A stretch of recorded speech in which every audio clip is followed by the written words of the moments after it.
ఎప్పుడైతే performance week అవుతుందో publicity peaks పోతుంది అనేది మామూలుగా జనరల్గా వాడుకలో ఉన్నటువంటి ఒక మాట. చంద్రబాబు ప్రభుత్వము సంపూర్ణంగా విఫలమైందనేది ఈరోజు రాష్ట్రంలో జగన్మోహన్ రెడ్డి గారి పర్యటనలకు వస్తున్నటువంటి జనాదరణ చూస్తేనే తెలుస్తుంది. స్వయంగా చంద్రబాబు నాయుడు గారే మీరు బల ప్రదర్శన ఇప్పుడు చేయాలనా, ఎలక్షన్లప్పుడు చూపించండి మీ ప్రతాపము అంటున్నాడు. స్వయంగా చంద్రబాబు నాయుడు గారు జగన్మోహన్ రెడ్డి గారు గుంటూరు వెళ్ళినా ఎక్కడికి వెళ్ళినా ఆయన లా అండ్ ఆర్డర్ని ఖచ్చితంగా కఠినంగా అమలు చేస్తాము. ట్రాఫిక్ గుంటూరుకి విజయవాడకి మధ్యలో జగన్ గారి పర్యటన జరిగితే విజయవాడ నుంచి గుంటూరు రీచ్ కావడానికి 6 గంటలు పట్టింది. ఇవన్నీ లా అండ్ ఆర్డర్ ఉల్లంఘన, ట్రాఫిక్ నియమ నిబంధనలు ఉల్లంఘన అని మాట్లాడుతున్నాడు. అంటే 6 గంటలు పట్టింది జగన్ గారు అంటే జగన్ గారు పర్యటన కంటే 30 కిలోమీటర్ల ప్రయాణానికి. మరి ఏ మేరకు జనసందోహము హైవేల మీదకి వచ్చినారో, ఎన్ని వేల మంది జనము ఆయన రాక కోసం ఎదురు చూసినారో, ఎటువంటి మొబిలైజేషన్ కూడా లేకుండా, అంటే ఎంత తీవ్రమైన వ్యతిరేకత ప్రభుత్వం పైన ఉందో. అమరావతి ప్రాంతంలోనే అంటే గుంటూరు అంటే అమరావతి ప్రాంతమే, రాజధాని ప్రపంచ స్థాయి రాజధాని నిర్మిస్తున్నానని చెప్పుకుంటున్న చంద్రబాబు గారు గమనించాల్సింది, ఆయన నిర్మిస్తున్న సోకాల్డ్ రాజధాని ప్రాంతంలోనే వేల మంది జనం జగన్ గారి కోసము ఎదురు చూపులు, జగన్ గారి ఆయన కంటి చూపు మా మీద పడితే చాలనేటువంటి ఒక విధంగా వాళ్ళలో ఉన్నటువంటి ప్రేమ, ఇవన్నీ చూస్తుంటే ఒక మంచి నాయకుడిని పోగొట్టుకున్నాము. కోట్లాది మంది పేదలకు అనునిత్యము ఆపద్బాంధవుడులా నిలిచిన జగన్మోహన్ రెడ్డి గారిని పోగొట్టుకున్నాం. ఎన్నో రకాలుగా విద్య కావచ్చు, వైద్యం కావచ్చు, వ్యవసాయం కావచ్చు, ఉపాధి కావచ్చు, అన్ని విధాలుగా ఒక గొప్ప ముఖ్యమంత్రిగా పనిచేసినటువంటి వ్యక్తిని మేము పోగొట్టుకున్నాము. చంద్రబాబు అబద్ధాలను నమ్మి మోసం చేశాం జగన్మోహన్ రెడ్డిని అనేది స్పష్టంగా ప్రజల్లో రియలైజేషన్ కనిపిస్తుంది. మరి ఎలాగూ ఎత్తిపోయిన సంస్థానం ఇది. చంద్రబాబు ప్రభుత్వము కూలిపోయేటువంటి పేకమేడ. ఈ కూలిపోయే ముందు వీలైనంత వరకు జగన్ గారి క్యారెక్టర్ను దెబ్బతీసే ప్రయత్నము, జగన్ గారి వెంట నిలబడిన వారి క్యారెక్టర్లు దెబ్బతీసేటువంటి ప్రయత్నం చేస్తున్నారు ఎల్లో మీడియా, పచ్చ మీడియా. ఇది ఈ రోజు నుంచి కాదు, 2022 నుంచే మొదలుపెట్టి అవిశ్రాంతంగా ఇప్పుడు దాదాపు 4 సంవత్సరాల నుంచి ఇదే పని చేస్తూ ఉన్నారు. జగన్ గారు సీఎంగా ఉన్నప్పుడు మాట్లాడినటువంటి ఇవే ఛానల్సే, ఇదే టీవీ5, ఇదే ఏబిఎన్, ఇదే ఈటీవీ, ఇవే ఛానల్సే ఈరోజు మాట్లాడుతూ ఉన్నాయి. మరి సిగ్గుపడాల్సిన విషయం ఏంటంటే, ఆ రోజు అధికారంలో లేనప్పుడు ప్రతిపక్ష పాత్ర పోషించాల్సినటువంటి మీడియా ప్రభుత్వం చేస్తున్న మంచిని వక్రీకరిస్తా ఈ విధంగా ప్రజలకు పథకాల రూపంలో డబ్బులు పంచుకుంటూ పోతే రాష్ట్రం సోమాలియా అవుతుంది, శ్రీలంక అవుతుంది, ఇదే పచ్చ మీడియా రోజు ప్రచారం చేసింది. వీళ్ళు రాసేదే పవన్ కళ్యాణ్, లోకేష్, చంద్రబాబు మాట్లాడతారు, వాళ్ళు మాట్లాడేదే వీళ్ళు రాస్తారు. ప్రజలు వాటిని నమ్మినారు. నమ్మి ఈయన ఏదో ఉద్ధరిస్తాడు చంద్రబాబు నాయుడు అని గెలిపించినారు. మరి ఈరోజు గమనిస్తూ ఉంటే ఇళ్ల నిర్మాణ కార్యక్రమంలో సంపూర్ణంగా రాష్ట్రము విఫలమైంది. చంద్రబాబు నాయుడు గారి ప్రభుత్వం ఘోరంగా విఫలమైంది. మొన్న ఇల్లు కట్టి గృహప్రవేశాలు చేస్తామనే దాంట్లో గత ప్రభుత్వంలో నిర్మాణం పూర్తి అయినటువంటి ఇళ్లలోనే గృహప్రవేశాలు పూర్తి చేశారు. కొత్తగా వీళ్ళు చేసింది ఏం లేదు, వీళ్ళని నమ్మి ఎవరు రావడం లే ముందుకు కాంట్రాక్టర్.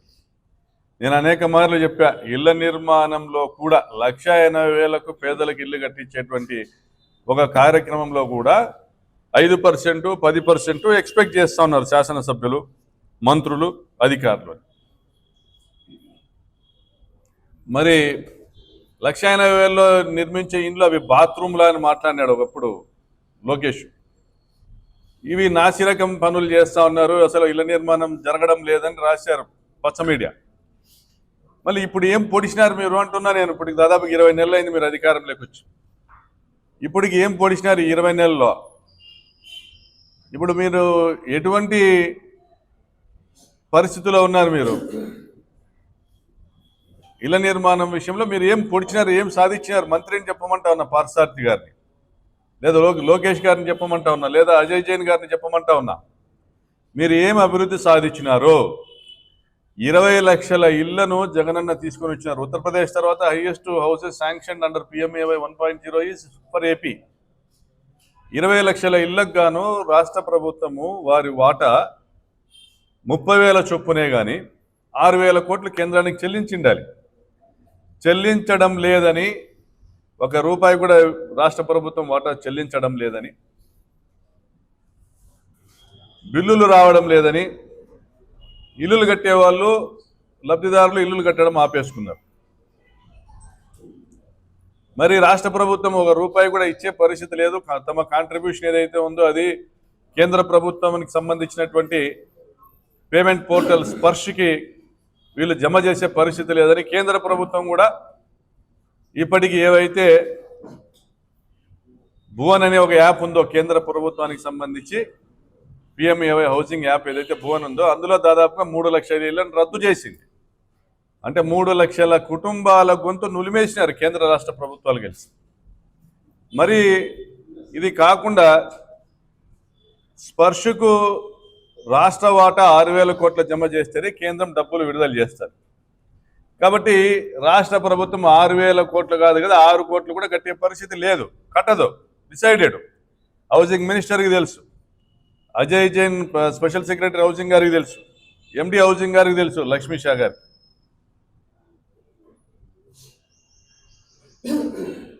నాకు తెలుసు అరుణ్ కుమార్ గారు, అందరికీ తెలుసు. ఇళ్ల నిర్మాణం సంపూర్ణంగా ఎత్తిపోయింది. రాష్ట్ర ప్రభుత్వం ఫెయిల్ అయింది. ప్రజల్లోకి ఇంకా రాలే ఇది. బహుశా ప్రతిపక్ష పాత్ర పోషించాల్సినటువంటి పత్రికలు కూడా ఇంకా రాయలే, మా సాక్షితో సహా. ఇంకా మీడియా దృష్టికి రాలే. పరిస్థితి ఏంటంటే ఇప్పుడు ఇన్ని రోజులు మూగపోయిన గొంతులన్నీ మళ్ళీ లేచి కూర్చున్న 20 నెలల నుంచి మూగపోయిన టీవీ5, ఏబిఎన్, వీళ్ళంతా మళ్ళీ ఛానల్స్ అంతా లేచి రాక్రీడ్ సంస్థ ఇళ్ల నిర్మాణం ఎక్కడ వేసిన గొంగలు అక్కడే ఉందని. మరి నాకు అర్థం కాదు, మిమ్మల్ని ఏ భాషలో మాట్లాడాలా, ఎంతసేపు మీ గురించి అశుద్ధం పైన రాయి ఎందుకు వేయాలనేటువంటి విధంగా దూరంగా ఉంటే వస్తున్నాం. అశుద్ధం పైన రాయి వేస్తే ఏమైతుంది, మూతి మీదకి ఎగురుతుంది. అశుద్ధం పైన రాయి ఎందుకు వేయాలని గమ్మునుంటా వచ్చింది. విజిలెన్స్ ఎంక్వైరీ వేయాలి. రాక్రీట్ అనే సంస్థ ఇళ్ల నిర్మాణము విషయంలో లోటుపాట్లు ఉన్నాయనేసి పరిటాల సునీత లేఖ రాసింది. ఫలితంగా విజిలెన్స్ శాఖ ఎంక్వైరీ చేసింది. రాక్రీట్ సంస్థకి ఏదైతే ఇచ్చినటువంటి మెటీరియల్ అంతా కూడా స్టీల్ కానీ, సిమెంట్ కానీ, శాండ్ కానీ హౌసింగ్ డిపార్ట్మెంట్ వెనక్కి తీసుకుంది, పనులు ఆపిచ్చింది. లిటరల్గా గవర్నమెంట్ చేసింది ఈ పని. నష్టపోయింది ఎవరు? లబ్ధిదారులు. ఇళ్ల నిర్మాణం ఆగిపోయి రాక్రీట్ సంస్థ ఏ పనులైతే ఒప్పుకుందో ఆ మేరకు. మరి రాక్రీట్ సంస్థ దాదాపుగా 38 కోట్ల పేమెంట్లు రావాలని హైకోర్టును ఆశ్రయించింది. మీరు పేమెంట్ ఇస్తే ఇళ్ల నిర్మాణం పూర్తి చేస్తాం 4 నెలల్లోనో 5 నెలల్లో అనేసి 2024 బహుశా జూలైలో కోర్టుకి వెళ్ళింది. 2024 సెప్టెంబర్లో విజిలెన్స్ నివేదిక వచ్చింది. ఇప్పుడు 17 నెలల కింద. మరి అందులో విషయం ఏంది లేదు, కేవలము ఒక వైసీపీ మాజీ శాసనసభ్యుడిని అప్రతిష్ట పాలు చేసేదానికి ఆ వైసీపీ మాజీ శాసనసభ్యుడి బంధువు రాక్రీట్ సంస్థకు ఓనర్ కాబట్టి మీరు చేయాలనుకుంటున్నది చేస్తూ వచ్చినారు. ఈ పచ్చపత్రికలు రాయాలనుకుంటున్నటువంటి బూతు వార్తల్ని రాసుకుంటూ వచ్చినాయి. ఎక్కడ కానీ కడుపుకు అన్నం తినేవాళ్ళు ఎవరైనా కానీ 40,000 మంది పైగా 50,000 వరకు లబ్ధిదారులు నష్టపోతా ఉన్నారే. ఒక ప్రకాష్ రెడ్డి అనేవాడిని అరెస్ట్ చేసి ఏదో ఒక తప్పుడు కేసులు పెట్టి జైలు పంపించచ్చు కదా. పోనీ ఇంకా ఏదైనా చేసిండొచ్చు కదా. 40,000 కుటుంబాలు నష్టపోతున్నాయే. వాళ్ళ ఇళ్ల నిర్మాణము కేంద్ర ప్రభుత్వం కల్పించిన హక్కు కోల్పోతా ఉన్నారే, జగనన్న ఇచ్చిన పట్టాలు వ్యర్థమవుతా ఉన్నాయే, జగనన్న ఇళ్ల పట్టాలు ఇచ్చాడు వీళ్ళందరికీ కూడా, ఇవన్నీ వ్యర్థమవుతా ఉన్నాయే, వాళ్ళు నష్టపోతారనేసి ఆలోచన ఎవరికి కనీసం హౌసింగ్ మంత్రికి కానీ హౌసింగ్ అధికారులకు కానీ నారా లోకేష్ కానీ చంద్రబాబు నాయుడు గారికి కానీ కలగలే. నేను అనేక మార్లు చెప్పినా ఇప్పుడు కూడా చెప్తున్నా, అనేక సంస్థలు రాక్రీట్ యొక్క పనులను మేము చేస్తాము అని పెద్ద పెద్ద సంస్థలు ముందుకు వచ్చినాయి, పెద్ద పెద్ద సంస్థలు ముందుకు వచ్చినాయి. మంత్రి గారిని కలిసినారు, ముఖ్యమంత్రి గారిని కలిసినారు, Ajay Jain housing special secretary గారిని కలిసినారు, ఎండి గారిని కలిసినారు, స్థానికంగా ఉన్న ఎమ్మెల్యేలని కలిసినారు. మమ్మల్ని ఎవరు కలవలేదు, ఈ పని చేస్తాము అని ఎవరు ముందుకు రాలేదని చెప్పమని వీళ్ళందరినీ కాణిపాకం వినాయకుని దగ్గర ప్రమాణం చేయమనండి. చాలామంది పనులు చేయడానికి ముందుకు వచ్చారు. ఇదే రాక్రీట్ సంస్థ కోర్టుకు పిటిషన్ వేసింది, మా డబ్బులు మాకు చెల్లిస్తే మేము పనులు చేస్తామని. మరి కనీసం ప్రభుత్వము కౌంటర్ ఫైల్ చేయలే, రాక్రీట్ వేసిన పిటిషన్కి కౌంటర్ అఫిడవిట్ ఫైల్ చేయలే. ప్రభుత్వం నిమ్మకు నీరెత్తినట్లు వదిలేసింది, ఊరుకుండిపోయింది. అంటే ఇల్లు కట్టాలనే బాధ్యత ప్రభుత్వానికి లేదని అర్థమవుతుంది. వాళ్ళ బాధ్యతల నుంచి తప్పుకున్నారు. పోతే జనాలు పోతారు. మా దగ్గర మీడియా ఉంది, ప్రకాష్ రెడ్డి గారి మీద పచ్చ వార్తలు ఏదైనా కానీ బూత్ వార్తలు రాపించవచ్చు, పరిటాల సునీతను తృప్తిపరచవచ్చు. ఇది మీ లక్ష్యం. ఒకవైపు ఇదే జగనన్న కాలనీలో రాక్రీట్ సంస్థకు సంబంధించి, ప్రభుత్వానికి సంబంధించి స్టీల్ కానీ, సిమెంట్ కానీ, శాండ్ కానీ, బ్రిక్స్ కానీ, సెంట్రింగ్ మెటీరియల్ కానీ, లేదా బ్రిక్ మ్యానుఫ్యాక్చరింగ్ మిషన్స్ యొక్క మోటార్లు కానీ, స్పేర్స్ కానీ దొంగతనాలు చేసుకుంటూ పోతా ఉన్నారు. అనేక సందర్భాల్లో అధికారులకు కంప్లైంట్ చేయడం జరిగింది. అధికారులు కొన్ని చోట్ల జోక్యం చేసుకోవడం జరిగింది, కొన్ని చోట్ల కేసులు పెట్టడం జరిగింది. దాదాపుగా 20 కోట్ల రూపాయల మేరకు నష్టం జరిగింది. 20 కోట్ల రూపాయల విలువైనటువంటి మెటీరియల్ కోల్పోయినారు. మరొక 30 కోట్ల రూపాయల విలువైనటువంటి మెషినరీ మరియు దాని ఇన్ఫ్రాస్ట్రక్చర్ కూడా ఇవన్నీ వ్యర్థంగా పడి ఉన్నాయి. ఒక 37.5 కోటి రూపాయల మేరకు బిల్లులు రావాల. రాక్రీట్ సంస్థ సంపూర్ణంగా నష్టపోయింది. పరిటాల సునీత ఎంత పాశవికమైనటువంటి మనస్తత్వం అంటే, ఆమె ప్రభుత్వం వచ్చిన ప్రతిసారి ప్రతిపక్షాన్ని ఆర్థికంగా దెబ్బతీయాల. దానికి ఫలితంగా ఎవరికి ఏమైనా నష్టం జరగని, రాష్ట్రంలో ఎవరికి ఎంతమంది నష్టమైనా జరగని, ఒక దుర్మార్గమైన కిరాతకమైనటువంటి రాక్షస మనస్తత్వం కలిగినటువంటి ధోరణి. మరి ధృతరాష్ట్రుని మాదిరి చంద్రబాబు నాయుడు కళ్ళు మూసుకున్నాడు. నేను ఈరోజు అప్పీల్ చేస్తున్నా చంద్రబాబు నాయుడు గారికి, రాక్రీట్ సంస్థ బ్లాంకెట్ ఎన్ఓసి ఇస్తా ఉంది. గతంలో అనేక సందర్భాల్లో చెప్పాను, బ్లాంకెట్ అప్రూవల్ అన్నట్లు బ్లాంకెట్ ఎన్ఓసి ఎవరైనా చేయండి. చంద్రబాబు నాయుడు గారు ఎవరికైనా పనులు ఇచ్చి చేపించండి, లోకేష్ గారు ఎవరికైనా పనులు ఇచ్చి చేపించండి. రాక్రీట్ సంబంధించినటువంటి మెషినరీ అంతా కూడా, లేబర్ అంతా కూడా సంపూర్ణంగా సహకరిస్తారు. మార్చి 31 లోపల మీరు ఎంత చేయించగలుగుతారో చేపించండి. లేదా ఇళ్ల నిర్మాణానికి మీరు ఎక్స్టెన్షన్ తీసుకున్నారు. స్పర్శ యాప్లో ఈ 40,000 ఇళ్లకు సంబంధించి ఇంటికి 30,000 మీ కాంట్రిబ్యూషన్ ఏదైతే ఉందో 120 కోట్లు కేంద్ర ప్రభుత్వానికి జమ చేసి జేఎన్ఆర్ సంస్థ ముందుకు వచ్చింది. చాలా సంస్థలు ముందుకు వచ్చాయి. హైదరాబాదు సంబంధించి, విశాఖపట్నానికి సంబంధించి, ఏపీకి సంబంధించిన సంస్థలు కూడా వాళ్ళకిచ్చి పనులు చేయించండి. లేదా పరిటాల సునీతతో చేపించండి. పరిటాల సునీతకు ఈ నిర్మాణ రంగంలో అనుభవం లేదనేది కాదు. ఆమె శ్రీకృష్ణదేవరాయ కన్స్ట్రక్షన్స్ ప్రైవేట్ లిమిటెడ్లో పార్ట్నర్. కొడుకులకు ఒకరికి సిద్ధార్థ కన్స్ట్రక్షన్, ఒకరికి ఇంకొకరికి పిఆర్ కన్స్ట్రక్షన్ ఒకరికి. మళ్ళీ ఇది కాకోకుండా శ్రీరామ్ ప్రాపర్టీస్ అనేది ఇంకొకటి. చాలా సంస్థలు ఉన్నాయి. నేను శాసనసభ్యునిగా ఉన్నప్పుడు, మా జగన్ గారు సీఎంగా ఉన్నప్పుడు, మా కుటుంబ సభ్యులు, మా బంధువులు 1,80,000కి ఇల్లు కట్టేటువంటి కార్యక్రమం అంటే, ఒక చదరపడుగుకు 600 రూపాయలతో ఇల్లు నిర్మించే కార్యక్రమంలో బిజీగా ఉండగా, అంటే ప్రజాసేవలో బిజీగా ఉండగా, పరిటాల సునీత అనంతపురంలో షాపింగ్ కాంప్లెక్స్ కట్టింది, కమర్షియల్ కాంప్లెక్స్. వైసీపీ ప్రభుత్వంలో షాపింగ్ మాల్ ఇక్కడే శాంతి థియేటర్ పక్కన సిఎంఆర్ షాపింగ్ మాల్. పంచాయతీరాజ్ రోడ్లు పనులు నిర్మాణాలు జరిగాయి. పావుగడలో సోలార్ ప్లాంట్లో సివిల్ వర్క్స్ చేశారు. మడకశిరలోను, పెనుగొండలోను, హిందూపురంలోను రోడ్డు నిర్మాణ పనులు చేశారు. ఏపీఐసికి సంబంధించినటువంటి నిర్మాణ పనులు పెనుగొండ క్రియా ప్రాంతంలో చేశారు. బ్రహ్మాండంగా వ్యాపారాలు చేశారు. వాళ్ళకి సొంతంగా క్రషర్లు ఉన్నాయి, హాట్మిక్స్ ప్లాంట్లు ఉన్నాయి, బ్యాచింగ్ ప్లాంట్లు ఉన్నాయి. వాళ్ళ దగ్గర అనేక మంది లేబర్ కాంట్రాక్ట్ ఉన్నారు. పెద్ద ఇన్ఫ్రాస్ట్రక్చర్ కలిగిన వాళ్ళు. ఈ పరిటాల సునీతకు రాక్రీడ్ సంస్థ సంపూర్ణంగా సహకరించే సిద్ధంగా ఉంది. వారి మెషినరీ, వారి మ్యాన్ పవరు, వారి దగ్గర ఉన్నటువంటి centering material, brick manufacturing units అన్నీ కూడా ఫ్రీగా, ఎటువంటి ఛార్జెస్ లేకోకుండా ఇలా నిర్మాణం చేయమని చెప్పి అడుగుతా ఉన్నాం. చంద్రబాబు గారిని కోరుతున్నాం. చెడ్డ పేరు మీకే చంద్రబాబు గారు.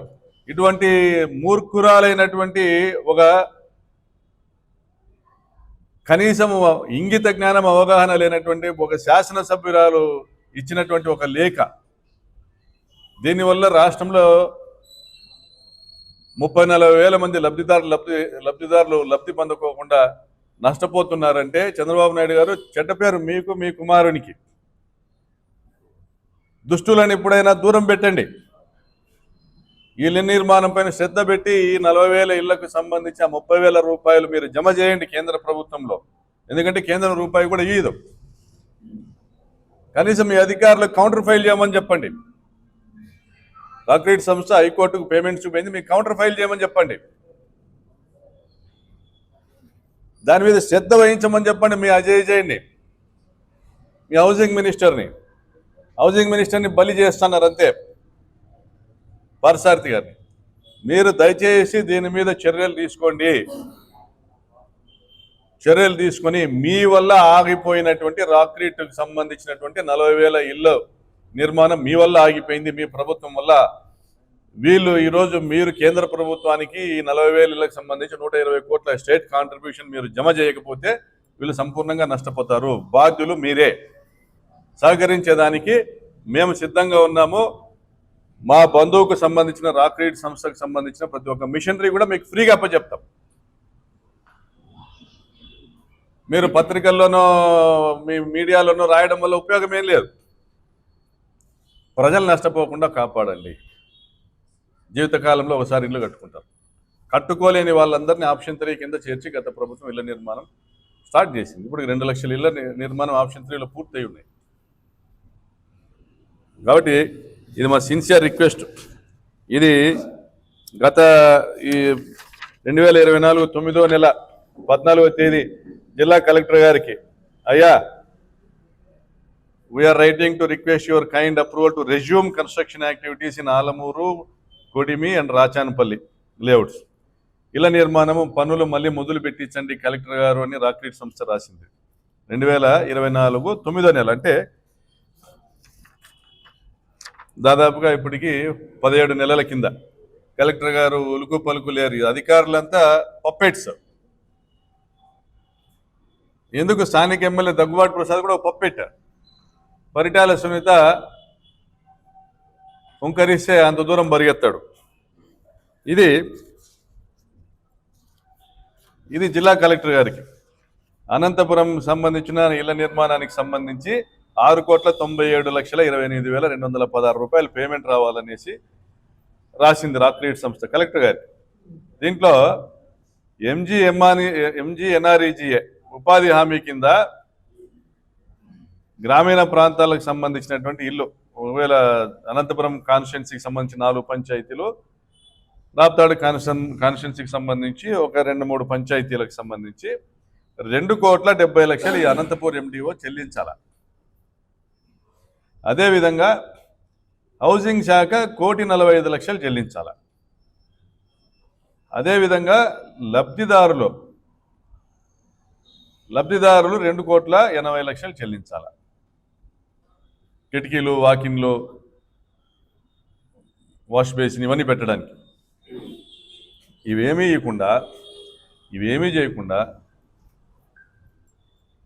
చేయకుండా అధికారులను ప్రకాష్ రెడ్డికి పోయి ఇల్లు కట్టమని చెప్పండి, రాక్రీట్ వాళ్ళతో పని చేయించమని చెప్పండి, నేను అధికారులను మా దగ్గర పంపిస్తాను. అంటే రాజకీయం చేస్తున్నారు మీరు, నోటీసులు ఇచ్చే అధికారులకు రాజకీయం చేస్తున్నారు. This is a beneficiary led programme. Beneficiary led programme. ఇందులో లబ్ధిదారుడు ఆ స్థలం వద్దకు వచ్చి నిలబడి, అయ్యా మాది బేస్మెంట్ పూర్తయింది అనేసి జియో ట్యాగింగ్ చేసి కన్సెంట్ ఇస్తే స్టేజ్ అప్డేషన్ చేస్తారు సచివాలయ సిబ్బంది. లబ్ధిదారునికి సంబంధం లేకోకుండా ఏ ఒక్క రూపాయి కూడా మేసన్కి రాదు, అంటే మేస్త్రికి రాదు. ఇక్కడ రాక్రీట్ అనేవాడు మేస్త్రికి రాదు. మరి లబ్ధిదారుని కన్సెంట్తో అక్కడ విజిబుల్గా ఉన్నటువంటి స్టేజ్ని ఇంజనీరింగ్ అసిస్టెంట్స్ ఆన్లైన్లో హౌసింగ్ వెబ్సైట్లో అప్డేట్ చేస్తే వచ్చిన పేమెంట్స్తో వాళ్ళు తీసుకున్నారు రాక్రీట్ వాళ్ళు. అంటే ఫస్ట్ రాక్రీట్ వాడు పెట్టుబడి పెట్టి ఇల్లు కట్టాడు, స్టేజ్ వైజ్ కడుతున్నాడు, దాని పేమెంట్ తర్వాత మీరు ఇస్తా ఉన్నారు. దానికి సంబంధించి ఇప్పటి వరకు కట్టిన వాటికి అనంతపురానికి సంబంధించి ఈ విధంగా 37,80,00,000 రూపాయలు రావాలా, 37,80,00,000 రూపాయలు రావాలనేసి రాక్రీట్ సంస్థ కోర్టుకు పోయింది. ఇంకా గొప్ప విషయం ఏంటంటే రాక్రీట్ సంస్థకు పేమెంట్ ఇవ్వకూడదని లబ్ధిదారుల ఖాతాలకు డైరెక్ట్ కొట్టేసినారు 10 కోట్ల రూపాయలు. ఇంకా గొప్ప సంగతి అంటే రాక్రీట్ సంస్థను ఇబ్బంది పెడితే లబ్ధిదారులు నష్టపోతారనే జ్ఞానంలో కడుపుకు అన్నం తినని అధికారులు లబ్ధిదారునికి కొట్టేసినారు. లబ్ధిదారుని దగ్గర పోయి ఎవరు అడిగి తెస్తారు?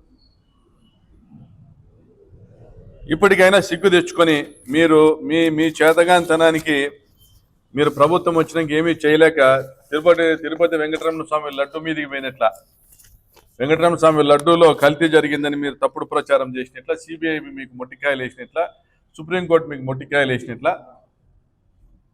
రాబోయే రోజుల్లో ఈ 50,000 కుటుంబాలు కూడా మీకు మొట్టికాయలు వేసినట్టు తెచ్చుకోవద్దండి. ఈ 20 లక్షల ఇళ్ల నిర్మాణము ఏదైతే జగన్ గారు తలపెట్టారో వాటిని పూర్తి చేయడానికి 6,000 కోట్ల రూపాయలు జమ చేయండి. మీరు ఇంటికి 5 లక్షలు ఇస్తామని చెప్పేసి తప్పుడు వాగ్దానాలతో ఎన్నికైనారు. ఇప్పటి వరకు మీరు PMAY 2.0లో శాంక్షన్ అయిన 43,000 ఇళ్లకు గాను మీరు 430 కోట్లు జమ చేయాలా, 4 పైసలు జమ చేయలే. మీది 420 ప్రభుత్వము, మీది డూప్లికేటు కేటుగాని ప్రభుత్వము. మీకు చిత్తశుద్ధి లేదు ప్రజల పట్ల. ఆదాయం వచ్చే దానిలోకి పెడతారు, ఆదాయం వచ్చే దానిలోకి మాత్రమే, మీకు ఆదాయం వచ్చే దానిలోకి మాత్రమే మీరు ఇన్వెస్ట్ చేస్తారు ప్రజల డబ్బును మీ ఆదాయాల కోసం. కాబట్టి ఇటువంటి వ్యవహారాలు దయచేసి మానుకోండి. చంద్రబాబు నాయుడు గారు అట్లీస్ట్ మీరు మీ కుమారుడైనా కళ్ళు తెరచండి. దీనివల్ల మాకేమీ బాధ కలుగుతుందంటే పేదలు ఇబ్బంది పడుతున్నారు. మీరు మమ్మల్ని ఆర్థికంగా దెబ్బతీయడం ఇది ఫస్ట్ టైం కాదు. 2014లో కూడా నేను ఇప్పుడు మా చిన్న కొడుకుని కొట్టినారు. 2014లో స్వయంగా నేను కాంట్రాక్టర్గా కాలువ పనులు చేస్తా ఉంటే ఆ పనులన్నీ మీరు టర్మినేట్ చేసి ఆ రోజు మీకు సంబంధించిన ఈరోజు ప్రజాప్రతినిధులు అయినారు ఇద్దరు, వాళ్ళకి సంబంధించిన కన్స్ట్రక్షన్ కంపెనీస్కి మీరు నామినేటెడ్గా ఇచ్చినారు. ఆ రోజు కూడా భారీ ఎత్తున నష్టపోయి ఉన్నాం. నన్ను మీరు దెబ్బతీయడం అనేది నిత్యం మామూలే. మేము అధికారంలోకి వచ్చినాక అది మర్చిపోయి మళ్ళీ పార్టీలు చూడడం, కులాలు చూడడం, మతాలు చూడడం అనేది కూడా మామూలే. కానీ ఈసారి అట్లా ఉండదు. ఎతుకుతాం, ఎంటబడతాం. ఈ 50,000 ఇంట్లో లబ్ధిదారులు నష్టపోవడానికి కారణమైన ప్రతి ఒక్కరిని కూడా ఎంటబడతాం, ఎతుకుతాము, వేటాడతాము, ఎంటాడతాము, శిక్షిస్తాము.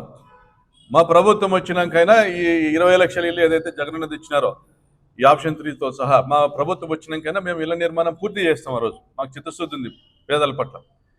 లేదు ఈ చెడ్డ పేరు మీకు రాకూడదు, ఈ 20 లక్షల మంది లబ్ధిదారుల నుంచి మీరు దెబ్బ తినకూడదంటే దయచేసి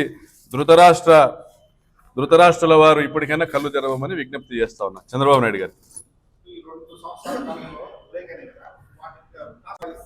ఎవరైనా చేస్తారు, అది మేస్త్రీలు చేసే పని ఎవరైనా చేస్తారు. రాక్రీట్ సంస్థ పలు దఫాలుగా రాక్రీట్ సంస్థ తరఫున నేను మీడియా ద్వారా అప్పీల్ చేస్తున్నా, వాళ్ళు కూడా లేఖలు ఇచ్చినారు. ఇందాక కలెక్టర్ గారికి ఇచ్చిన లేఖ మీకు చూపిస్తున్నాం కదా, రెజ్యూమ్ చేయండి, పనులు మొదలు పెట్టించండి కలెక్టర్ గారు అని. ఎవరైనా చేస్తారు, అది పెద్ద విషయం కాదు. ఇన్స్పైట్ ఆఫ్ దట్ చేయగలుగుతాము అని ముందుకు వచ్చినారు చాలామంది. ఇన్స్పైట్ ఆఫ్ దట్ చేయగలుగుతాం చాలామంది ముందుకు వచ్చినారు. చేయనీలే, డబ్బులు కావాలి వీళ్ళకి, ప్రజాప్రతినిధులకు డబ్బులు కావాలా. వాళ్ళకి ఇప్పుడు లంచం ఏంది అదేదో ఎక్కర్ అనేటువంటి సామెత ఈ ప్రభుత్వంలోని ప్రజాప్రతినిధులు కరెక్ట్గా అతికినట్టు సరిపోతుంది. ఎక్కడే కానీ నువ్వు సంపాదించుకునే 100 వ్యాపారాలు చేసుకోవచ్చు, కానీ ఎవరి మీద, బీదోళ్ళ మీద నా పడి ఏడ్చడానికి చేసిందంతా వాళ్ళు చేసిందంతా ఈ 2 ఏళ్ళు. మొన్న ఒక ఈనాడు రాసింది, ఈ 2 ఏళ్ళు ఏం గాడిదలు కాసినారనేది రాయలే. మీరు అధికారంలోకి వచ్చినారు, ఈ 2 ఏళ్ళు మీరు ఏం గాడిదలు కాసినారో రాయలే. ఈ 2 ఏళ్ళు మీరు ఎందుకు రెక్టిఫై చేయలేదో రాయలే. దేనికోసం ఎదురు చూసినారు మీరు రాయలే.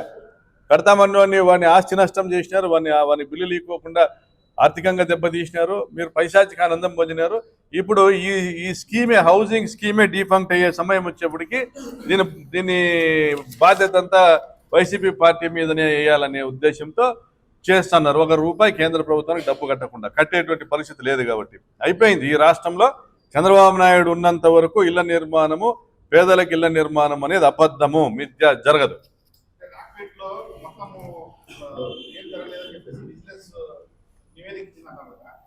అరే నీకు ఇక్కడ చూడిపోన్నా, నువ్వు ఏది జరగకపోవడమేంది, ఆడ నీకు ఇండ్లు కనపడలేదా?